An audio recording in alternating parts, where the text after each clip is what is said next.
Starting से ही मनोज दे की struggle से लेकर सक्सेस तक की कहानी बहुत लोगों को इंस्पायर करती थी। और फिर उसके बाद अचानक ऐसा क्या हुआ कि लोग उसे लुटेरा और फ्रॉड कहलाने लगे। ये बहुत सालों से तुमको लूट रहा है। और ऐसा क्या हुआ कि सबका फेवरेट रह चुका यूट्यूबर मनोज दे को आज अपने चैनल से कई 100 वीडियोस डिलीट करने की जरूरत पड़ी। मैंने अपने यूट्यूब चैनल से कल के डेट पे 600 से भी ज्यादा वीडियोस को डिलीट किया है। सबका फेवरेट रह चुका यूट्यूबर मनोज दे आज अपने डाउनफॉल पे है। आज के दिन में भी अगर तुम यूट्यूब से रिलेटेड कुछ भी सर्च करते हो तो उसके टॉप 5 सर्च रिजल्ट में मनोज दे का वीडियो आ ही जाता है। और इसके साथ साथ ही मनोज दे का channel top Indian YouTube tips and tricks के मामले में नंबर 1 पर आता है। फिर इसके बाद मनोज दे के साथ भी वही हुआ जो हर एक के साथ होता है। जैसे जैसे फेम मिलता गया वैसे वैसे पैसों के लिए लालच और भूख बढ़ती गई। फिर चाहे वो किसी को लूट कर ही मिले तो भी सही। मनोज दे स्टार्टिंग में काफी अच्छी वीडियोस बनाते थे, लेकिन जैसे जैसे उसके फॉलोअर्स बढ़ने लगे, उसका चैनल ग्रो होने लगा, वैसे वैसे उसने बेटिंग गेम्स और फैंटेसी एप्स का प्रमोशन करना चालू कर दिया। कई फैंस उसके वीडियोस के कमेंट सेक्शन में ये कमेंट भी करते थे कि वो इन चीजों की प्रमोशन करना छोड़ दे, पर मनोज दे ने इन सब चीजों को इग्नोर करते हुए बेटिंग ऐप को प्रमोट करना चालू रखा। और ये प्रमोशंस इनके चैनल में भरे पड़े थे। और इन प्रमोशंस में मनोज दे अपने व्यूअर्स को बड़े बड़े सपने दिखाएगा, बड़ी गाड़ी, बड़ा बंगला, बड़ा कैश और जीतने के ऐसे खोखले वादे दिखाएगा। और इसके उलट इन एप्स के नेगेटिव पॉइंट्स, रिस्क फैक्टर्स ये बिल्कुल नहीं बताएगा, ताकि लोगों को उन चीजों के बारे में पता ना चले और वो उन चीजों में जाके फंसे और उसी के जरिए मनोज दे पैसे कमा सके। अगर तुम लोगों ने भी देखा हो और तुम्हें पता हो तो मनोज दे की ऑडियंस में काफी सारे गाँव के लोग, कम पढ़े लिखे लोग, मनोज दे के ज्यादातर सब्सक्राइबर इन्हीं में से आते हैं। और वो लोग इजीली इन चीजों में ट्रैप हो जाते हैं, जिसके कारण बहुत लोगों ने इन सब के चक्करों में पड़कर अपनी सारी सेविंग्स खत्म कर दी। और दूसरी तरफ मनोज दे दिन ब दिन इन बेटिंग एप्स को प्रमोट करके पैसे कमाता रहा। और इसी के कारण से जो लोग मनोज दे को पहले पसंद करते थे, उसको फॉलो करते थे, वो लोग अब उसके कमेंट सेक्शन पे फ्रॉड, स्कैमर जैसे कमेंट करने लगे। और फिर इन सब के बाद कई यूट्यूबर्स ने इस चीज के ऊपर एक्सपोज वीडियोस भी बनाई। और इसी के रिस्पॉन्स में मनोज दे एक इमोशनल वीडियो पोस्ट करता है कि उसे अपने चैनल से 600 वीडियोस को डिलीट करना पड़ा।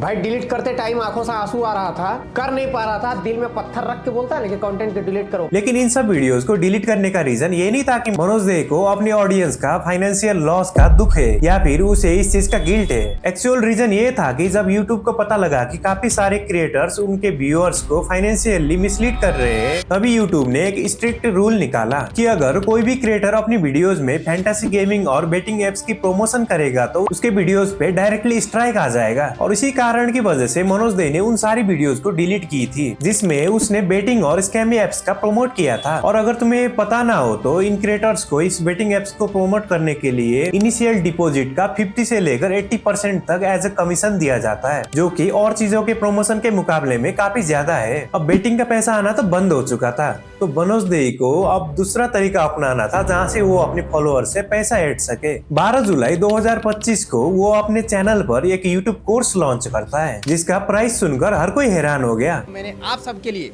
एक YouTube का कोर्स बनाया है। आप बात करते हैं कि इस कोर्स का प्राइस क्या है और प्राइस आपको क्यों लगेगा, आपको क्यों देना है प्राइस। तो दोस्तों इस कोर्स का प्राइस है 3999, 4000 रुपए का ये कोर्स है। इस कोर्स को लॉन्च करने के बाद मनोज दे को लोगों से काफी बैकलैश मिलने लगा। लोग उसके कमेंट सेक्शन पर जाकर चोर और लुटेरा जैसे कमेंट करने लगे। और मुझे पर्सनली ये प्राइस काफी हाई लगे। यूट्यूब स्टार्ट करने के लिए तुम्हें जो भी नॉलेज चाहिए होता है वो यूट्यूब पे फ्रीली अवेलेबल है। और इसके बावजूद भी इस कोर्स का प्राइस इतना प्रीमियम रखा जाएगा तो गालियां तो पड़नी ही थी। अब जब गालियां पड़नी चालू हो गई तो मनोज दे उसी के डिफेंस में एक वीडियो रिलीज करता है, मनोज दे लुटेरा नाम से। और इसमें वो अपनी गलती रियलाइज करने की जगह पर फिर से ऑडियंस को मिसगाइड करना चालू कर देता है। कोर्स किसके लिए है? यहाँ पर मैंने बोला है कोर्स उन सब के लिए है जिनके लिए 2000 कोई बड़ा मैटर नहीं करता, पहला चीज। और जिनके पास समय नहीं है, मान लीजिए कोई बिजनेसमैन है, अपना बिजनेस करता है, 12 घंटा का उनका ड्यूटी है, उनके पास समय नहीं है मेरा 1700 वीडियो देखने का, मेरे चैनल पर रिसर्च करने का उसके पास समय नहीं है। अरे मनोज भाई सीधे सीधे बोल देते ना पैसे कमाने।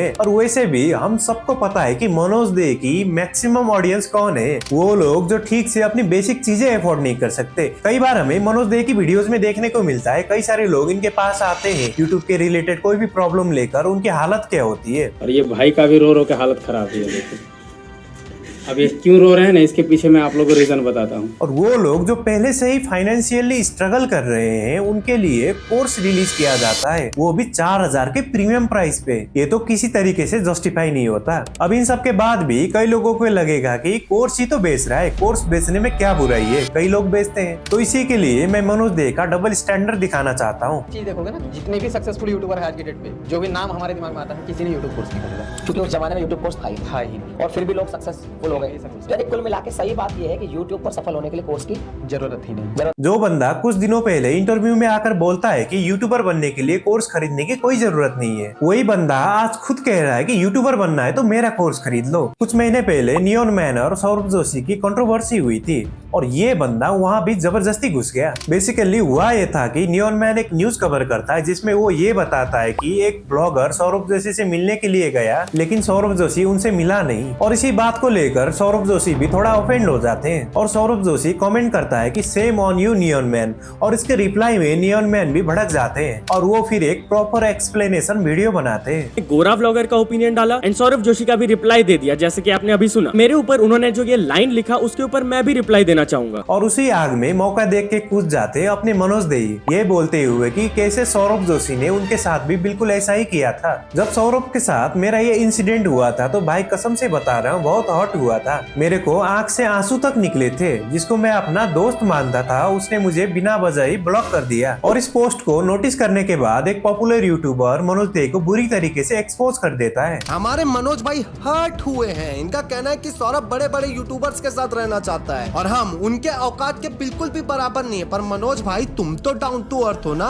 है ना, तुम हो ना, तो मुझे बताओ कि मैंने तुमको अपने यूट्यूब चैनल से रिलेटेड हेल्प मांगते हुए इतना मैसेज किया, तुमने आज तक उस चीज का रिप्लाई क्यों नहीं दिया? तुम तो डाउन टू अर्थ हो ना। तुमको जब सौरभ जोशी पे वीडियो बनवानी थी मेरे से तो तुम मुझे कॉल करते थे, बट मेरे जब कुछ प्रॉब्लम्स आने लगे और मैं तुमसे हेल्प मांगने लगा तो तुम मेरा कॉल ही नहीं उठाए। कई लोग मनोज दे को ये सवाल करते हैं कि उनके चैनल पर व्यूज नहीं आ रहे, तो उसके रेस्पॉन्स में मनोज दे ये बोलते हैं, ये प्रॉब्लम कैसे सॉल्व होगा? 100-200 में रुक जा रहा है।